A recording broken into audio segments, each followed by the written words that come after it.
todo lo que se mueva en esas aguas vivirá y recibirá sanidad. El Río, una iglesia relacional, experiencial y de restauración.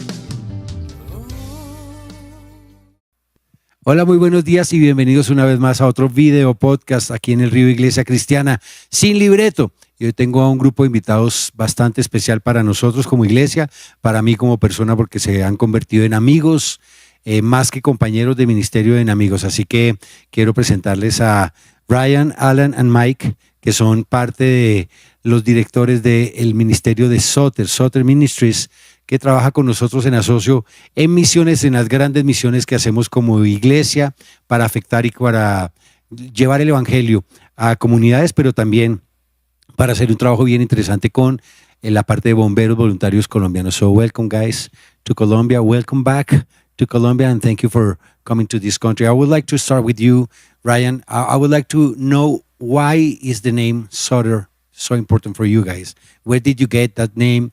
And how was the beginning of this? Absolutely. First of all, thank you for having us. This is our fifth, sixth, seventh time to come back to your country, and every time we are hosted with such open arms and such love and friendship. So thank you very much, Andres, and thank you for the love of El Rio Iglesia. Without this church, none of this would be possible. Soter is a New Testament Greek term that is interchangeable for deliverer, healer, savior. And you'll see it appear more than 20 times in the New Testament Greek. And so that's what we really wanted to, we really wanted to be a Christ-centered, Christ-focused group, organization, mission. And that term really stood out to us, and it's something we want to, press into and really take on that identity. Now, as far as the origin of Soter, it was really kind of birthed out of frustration. I'd gotten into medical missions back when I was still in medical training, and going overseas. To be quite honest, there was a lot of frustration in how U.S. groups would go over and do missions in other countries. And what it felt like, and I'm in no way trying to put down or insult any mission efforts, but what it felt like is we were throwing Tylenol at people for a couple of weeks and taking some photo ops and calling it ministry, and the gospel was being shared, but can we do this better? Can we actually partner with the people that we're going to work with and minister to? And so what that evolved into was we were no longer just going to go there and do stuff and practice medicine illegally in a country that we weren't licensed for. Let's go there and begin training. Let's partner with the people. Let's empower them. Let's encourage them. When we can, let's equip them. And in doing so, then we can just share our lives. So, Yeah, but you were talking about medical mission trips. Yeah. Yeah. What do you do for a living? So I'm a pediatric critical care physician. I work in Fort Worth. When I first got into missions, I was still in Nashville, Tennessee doing training.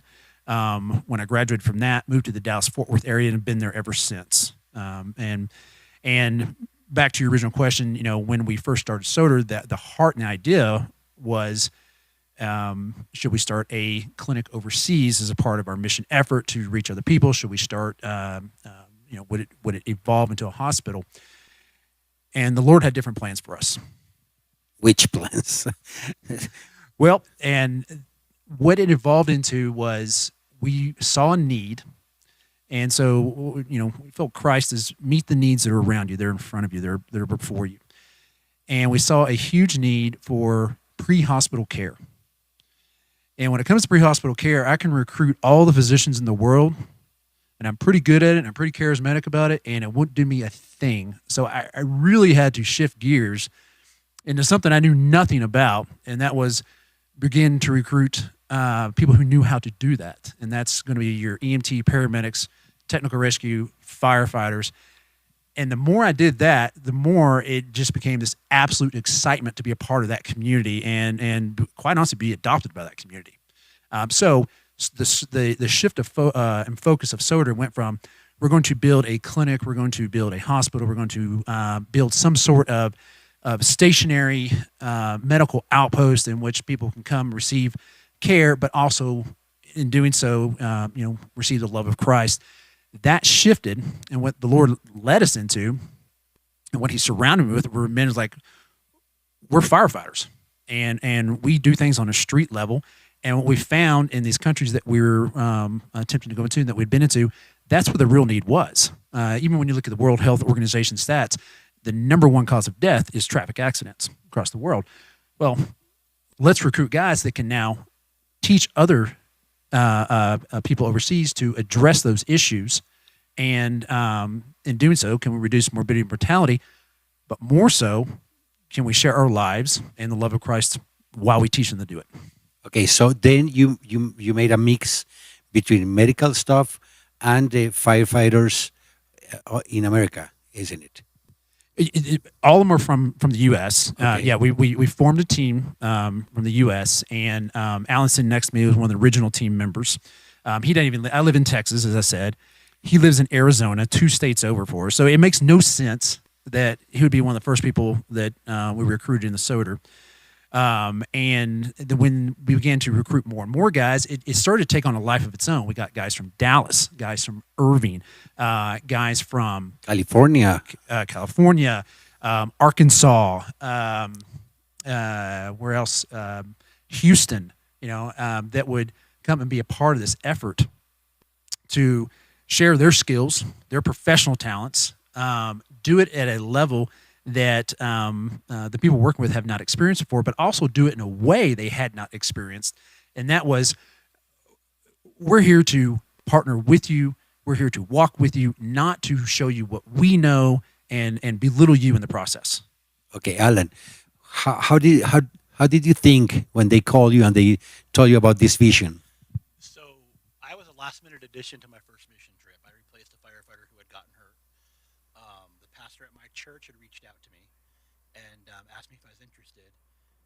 And a couple days later, I was sitting at work in our apparatus bay talking to Ryan on the phone about this mission trip.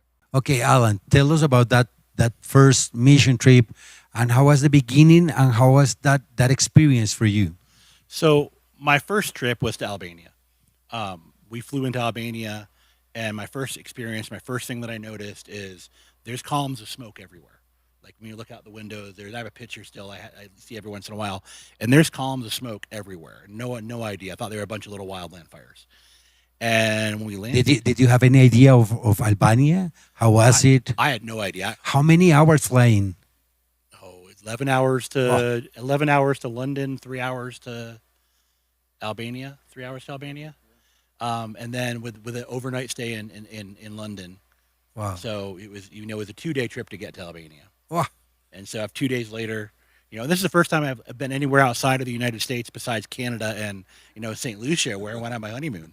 And so when we fly in and we see all these columns of smoke, and when we land, realize this is how they get rid of their trash. That's the only way to get rid of their trash. And so it's kind of was an indication of like what physical resources, what physical capabilities the country had. They were suffering from all the losses and all the infrastructure that wasn't built because of the communism beforehand. So when we get to this clinic that we're teaching at, we realize that they really don't have very much equipment. They're using equipment that, was old when I started in EMS. But it didn't matter what kind of equipment they had. It didn't matter, what kind of supplies they had. They had the most important thing, and that had the people that had the heart for serving their community.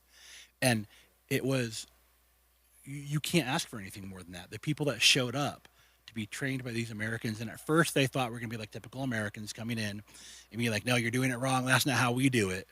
Instead, it's hey, show us what you're doing. Show us how you do it. Hey, maybe we can, and help them develop skills and develop, ways to use what they have to better serve their community. And by the end of the first day, we had these students that we were having to kick out of the clinic to go home because they kept asking question after question after question. And we're like, hey, you have to leave. If you don't leave now, there's no bus to get back to your houses. We have more until days. tomorrow morning. Yeah, tomorrow we can. Yeah, the last bus move. leaves in 5:30 and it's 5:29. And so it was completely different than teaching in the United States. In the United States, it's every class, every day. Hey, are we getting out early today? And like the students that a lot of the, not all the students, but a lot of the students in America, it's like almost like we owe them to give them their certification. We owe them to a passing grade on the test. Instead, these students not only wanted to show us that, what they could do, but they wanted to take every bit of information we'd give and every second we'd give them to support them and build them up and help them move forward. And like today, the only reason I still have social media is so that I can continue to communicate with the students I met on that first trip and every trip after that. I remember how many years ago, like almost 10 years ago, we sat down. It's something like that. But I remember that you guys went to Colombia, you came here, and we sat down and we start, like talking, maybe dreaming. I don't know how to say that. In doing that in Colombia, and for us, that was a life-changing experience. So I would like to know, what did you had in mind when you came to Colombia? What were your expectations? What were you willing to find in Colombia? So I'll let Ryan answer after, but I didn't have many expectations. I really didn't until we had our first conversation. And I don't know if you remember, but we sat down. I don't remember the restaurant. We had been flying forever. And we started having a conversation, and at a point in that conversation where everything changed for me, where it's like I realized this is where God had led us, this is where we're supposed to be working, is you said, and I'm paraphrasing a little bit, but you said something along the lines of, I think you can do good here in Colombia. If we're not the right host for you, we'll find one for you. And at that point, I said my expectations, that's where they all began, but I really didn't have expectations after that. At that point, I realized, like, this is going to work. Like, this is different than hosts that we've had elsewhere and relationships we've had elsewhere. This is the very, very clear that your heart matched our heart. It's like all we care about is loving on the people that we're going to be in front of. And it doesn't matter whose name goes on the shirts. It doesn't matter none of that matters. What matters is getting people in front of people to encourage, and then through, when they start asking us, hey, why are you here? Well, let me tell you why we're here. It's like, this is where God led us. This is what my purpose in life is. And it took me a little while to figure it out, but Columbia's and the missions we've done here is very clearly like, this is my purpose. This is what God put me here for, is to reach out to these firefighters in other communities that don't have as nice of stuff as we have, but have the same heart as we do for caring for our communities. What about you, Ryan? What did you have in mind when you came to Colombia for the first time? Well, to be brutally honest, we were already a wounded group. We had ended our time in Albania. We'd been there for 6 some odd years, and at that point in time, we were a group that didn't have. We had a mission, but nowhere to perform that mission. And that's when contacts that you and I both know came along and said, let's get the two of y'all together. And Alan said it beautifully. We came over here to just a small group of us, not to do any ministry, but just to get to know you to get to know us. Is there something here we can do together?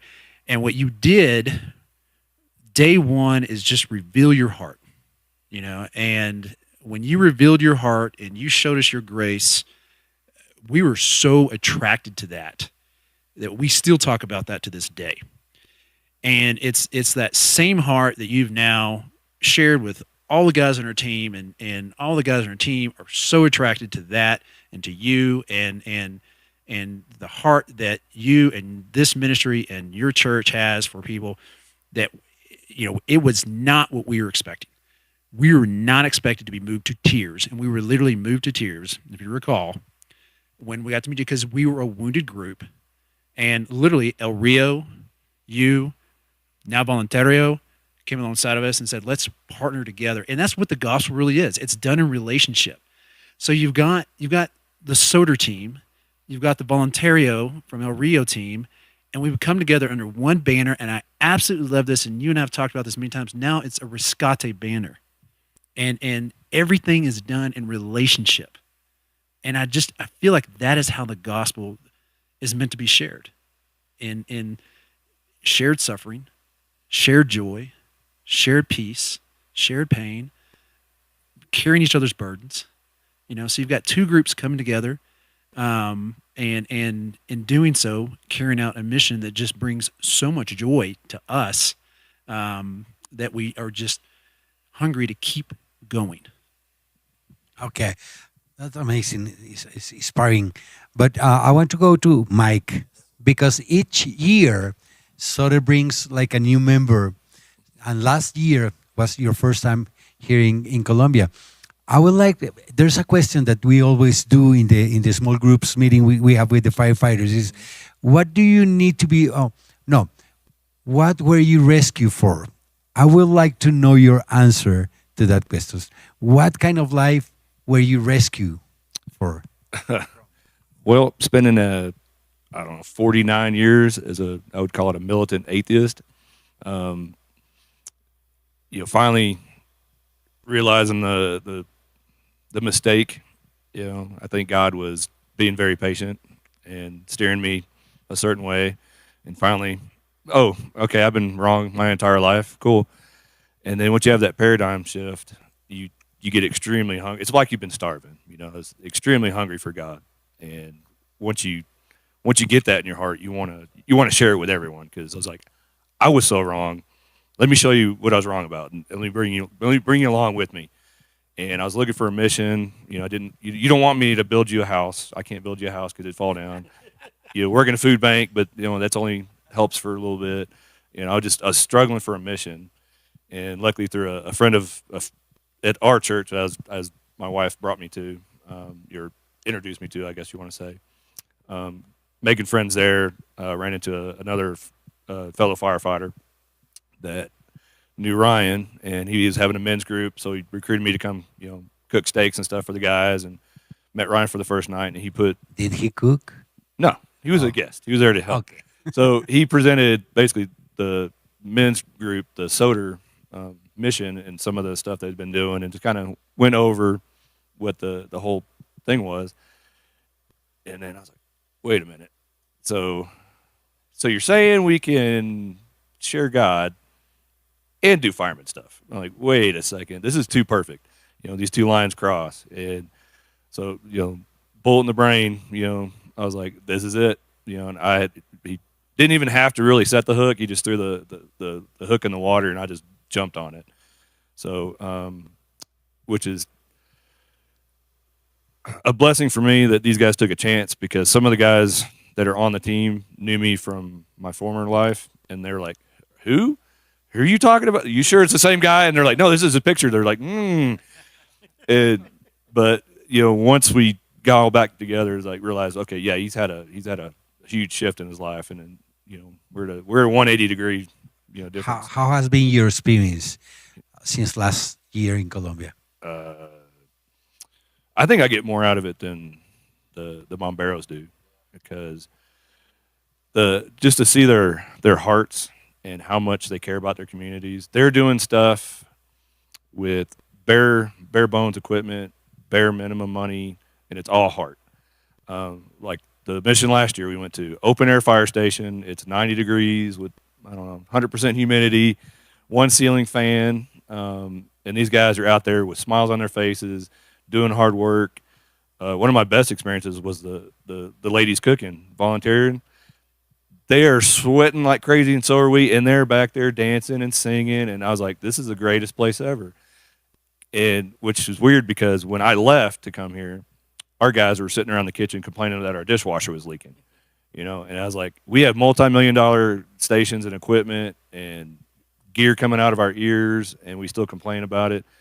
The fire station we went yesterday to meet with the guys, they built their own fire station, and they took it. And it is immaculate. That thing was gorgeous. I'd be proud to live there, much less work there.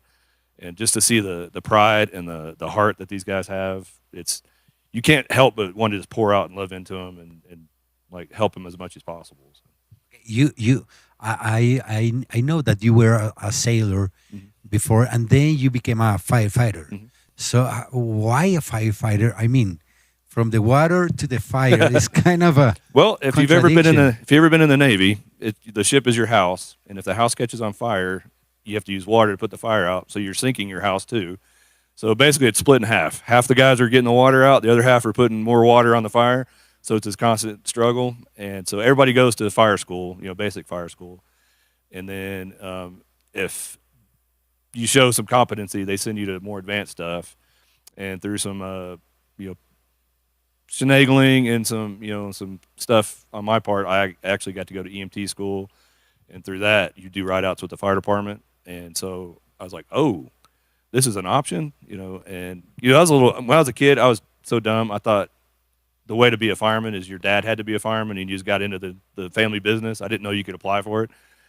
So when my enlistment was up, I went back home and actually went to the fire station I work at now, talked to one of the old guys sitting on the bumper reading the paper, and I was like, hey, this is a dumb question, but how do you become a fireman?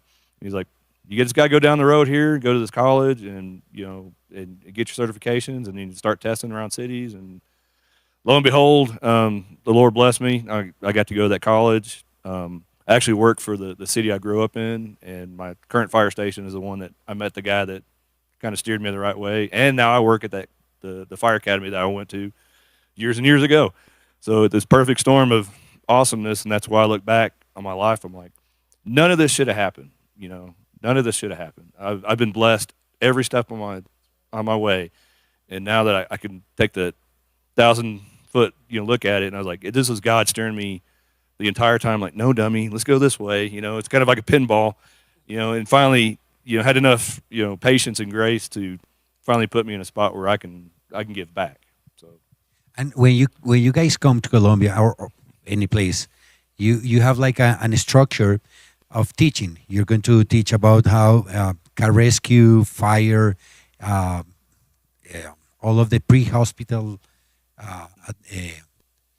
things, and you're going to include this year one that I think that it was inside all of this, but not as clear as this time. That is leadership. Can you tell us a little bit of what are you thinking about in teaching leadership? So it's one of the topics that we've talked about quite a bit, and it's something that Ryan and I talk about, on a weekly basis. I mean, we live thousands of miles apart, and we talk like almost daily. But one of the things that we really talk about is leadership, and it comes down to, I was at the United States' National Fire Academy earlier this year, and when I was sitting there, I wrote a note in my book that, and it was, people are greater than the mission are greater than the policies. And it is, so basically, we want to look at trying to build a leadership development class for the senior members of these departments that really don't get involved in our training already. And it gives us an opportunity to, kind of push that, hey, your people matter. Take care of your people. If you take care of your people will take care of your community. And like you can't, you have to have both. If you don't take care of your people, they're not going to be good at taking care of your community. I don't care how good their heart is. Sooner or later, it's going to get hardened because of how they're treated. But if you take care of them, they know they're taken care of. They're going to go the extra mile for your people. And so if we can teach that concept and add into the servant leadership concepts that we believe as Christians, and we want to pull that all together into a fire service-based leadership development class. And it gives us an opportunity to share concepts that we strongly believe in, but also now allows us to reach people we weren't reaching before. It's like these chief officers would be sending their firefighters to our class, and they'd be coming back all excited, but those chief officers never got to be part of it. So now we get to expand it to a new demographic of firefighters, fire officers, and hopefully by reaching them and teaching these concepts that the people are greater than the mission is more important than the policy, that they'll absorb some of those leadership and how to use that and build these fire brigades, these fire departments that are servant leadership oriented. One of the things that I love the most about what you guys do is that you get involved to the community. It's not that I'm the teacher and you are the students, and no, you get involved in all of this. And you already know that your voice is the voice that they want to hear.